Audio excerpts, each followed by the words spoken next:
And Dave, one analyst that we talked to said these could be the most important negotiations ever, and that talks could be redefined in the future by the negotiations that go forward. The battle lines have already been drawn, and the UAW is saying no more concessions.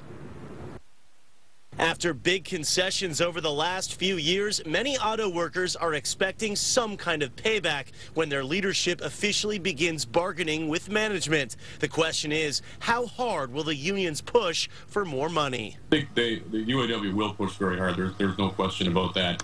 However, I don't think it's reasonable to expect that they will return to the levels of compensation that we've seen in past years.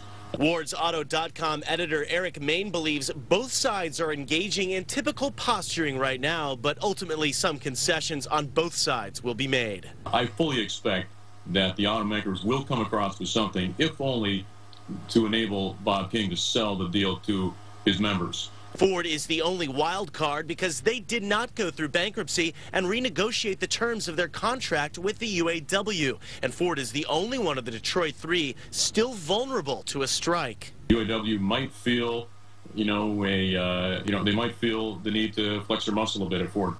In an interview with Mary Conway last week, UAW Chief Bob King made it clear his membership is not ready for any more big concessions. Our members made tremendous sacrifices to save these companies. All three of the companies are doing much, much better. Not out of the woods, I would argue, in a global economy, but doing much better. And there would be no justification for any concessions, any further sacrifices. Now, that does not mean that we won't work together every day like we do today to make the highest quality vehicles, to have continuous improvement in productivity.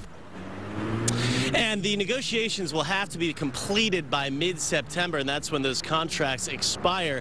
Tomorrow, Chrysler's leadership as well as UAW leadership will meet for that ceremonial press conference and handshake to kick off the talks. But these companies actually have been in discussions for several months. Reporting live outside Solidarity House, I'm Tom Wade, Channel 7 Action News. Heather, back to you.